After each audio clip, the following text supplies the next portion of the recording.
We now invite Piu Piu to share her story.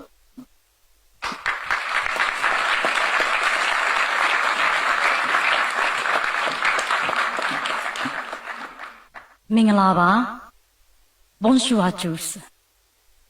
Good afternoon, ladies and gentlemen. I am Piu Piu. Before I introduce myself, I would like to thank the Secretary General, Madame Jumalapali, the team Clement, Veronique, Diane, my friend Vivienne, and everyone here for giving me a chance to give a testimony at the opening ceremony of Clement 2025. It's an honor to be a part of this, especially when it's about rights and freedom. For I come from a country where millions of people don't have basic human rights or have the minimal freedom to discuss about this. I am a celebrity singer-songwriter-performer from Burma and a political refugee in France. Yes, I come from Burma, also known as Myanmar. I guess many of you haven't heard much about it, because it's well hidden. Yes, it has been well hidden from the world by the military regime, which ruled it for more than 6 decades. Myanmar is actually the largest continuous land piece in Southeast Asia, rich in natural resources, from gold, jade, ruby, to rare earth, and situated between the two powers, China and India. It is quite the same size as France, with a population of 60 million people. But unfortunately, only 50 million are inside the country. The rest 10 million are displaced outside due to the long history of civil war, political unrest, violations of human rights, lack of freedom, and different kinds of oppression caused by the military rule. And I am one of these 10 million. How did a Burmese celebrity artist end up as a refugee in France? At the dawn of the 1st February 2021, the first day of the parliament of our newly elected democratic government, my country has been seized by the comeback military coup, arresting our president, our state councillor Aung San Suu Kyi, and almost all of the parliament. It was followed by a huge uprising all over the country.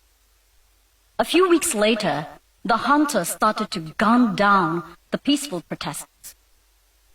I published a song called Tears on my social media with the footages of the violent crackdown of the peaceful protest. The song became viral and the hunter put me on the warrant list with the accusation of defaming the state under the Penal Code 505A, in which the accused can be imprisoned for at least 3 years.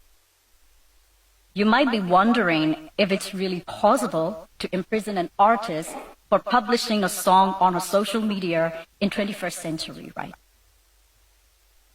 Yeah, it is possible in Myanmar.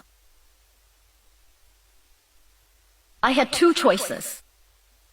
One is to apologize to the hunter, appease with them, make a deal, not to involve in the politics again, and shut my mouth, pretend that nothing has ever happened in Myanmar, continue my career as a megastar, and let them use my image for their normalization propaganda to the world that everything is fine in Myanmar.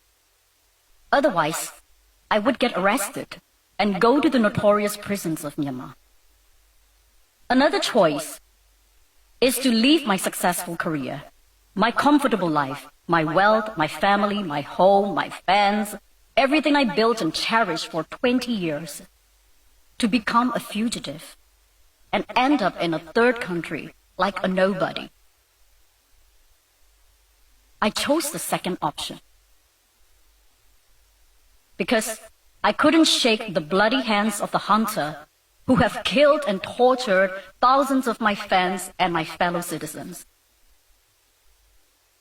My choice had huge risk and consequences, of course. Finally, I had no choice but to decide to leave my country and everything I cherish. In the darkness of the one rainy night, I mustered all my courage and crossed the river between Myanmar and Thailand on an old Michelin tire. Yeah, that Michelin tire. Well, that's how I ended up in Clermont-Ferrand, don't you think so? Well, that was a nightmare for me that night, actually. Then I hid in Thailand for a few more months until I received protection from France. But not everyone was that fortunate. Some of my fellow resistant artists got arrested, some imprisoned, and one famous musician got killed in the frontiers. And one famous hip-hop artist, who is also the member of the parliament, got a capital punishment, and he got executed in prison. That execution was the first in 30 years of our history. And now you might be wondering, what's happening now in Myanmar 4 years after the coup? Well, the cruelty of the regime is becoming more severe each day, although the plight of my country and my people has unfortunately become less visible in the world's news lately. The military junta is killing its own people. They continue to commit crimes against humanity, targeting civilians, schools, hospitals, places of worship. There are already 30,000 people arrested, nearly 10,000 people murdered, not only in prisons or in conflict areas, but also from daily airstrikes by junta's fighter jets on civilians' residential areas and war camps, destroying hospitals along with their patients and leaving temporary schools with bloody classrooms. About 3.5 million internally displaced people across the country, and hundreds of thousands of children without access to proper education, healthcare, and vaccination. Last year, the junta activated the conscription law and started to kidnap even the minors, just to use them as human shields in the battlefields. Majority of the people in Myanmar barely get 4.5 hours of electricity a day and hardly making a living under poverty pressure and scrutiny. Under the junta's 4 years' reign, Myanmar has become world's #1 in drug dealing, and host of cyber fraud scam centers in Southeast Asia, as you all could see in the news lately. And the junta is preparing an election at the end of this year, which is nothing but a political trap to legitimize the atrocity and the crimes against humanity they committed over the past 4 years. But people of Myanmar have decided to fight back and form People's Defense Army since September 2021. They had to resort to armed revolution, sadly, to regain freedom, justice, and democracy that they truly deserve.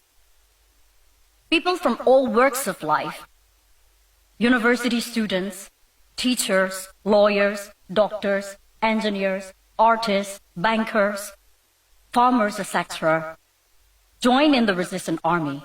They have given up their dreams, their futures, their careers, their families. When I see the crowd here today, you remind me of hundreds of thousands of young people, as young as 17 and 18 like you, fighting in the jungles of Myanmar to get back their basic rights. People like us, who are scattered and displaced around the world, also participate in the revolution in different ways, like what I'm doing right now, speaking out about our country and helping the war victims with humanitarian aids. As an exile-resistant artist, I toured around the world since the end of 2024, singing fundraising charity concerts in London, Seoul, Sydney, Melbourne, and Tokyo to support the displaced people in war-torn areas, to unite Myanmar diaspora, and to increase the awareness of our forgotten war in the international scene. As a result of that, 4 months ago, the junta revoked my citizenship. Now I'm not only a nobody, I have no nationality and no citizenship anymore. But that's not gonna stop me. I will continue my fight. I will continue to speak out the truth to raise awareness of our forgotten country and our forgotten war. I will continue to do whatever I can. This chance of my 10 minutes testimony here means so much to me and to my people of Myanmar. Your presence, especially that of young people here, encourages us, and your attention ensures us that we are seen, we are heard, we are recognized, and that we are not forgotten. And I hope one day the peace and justice would return to my country. Thank you very much. Have a wonderful day.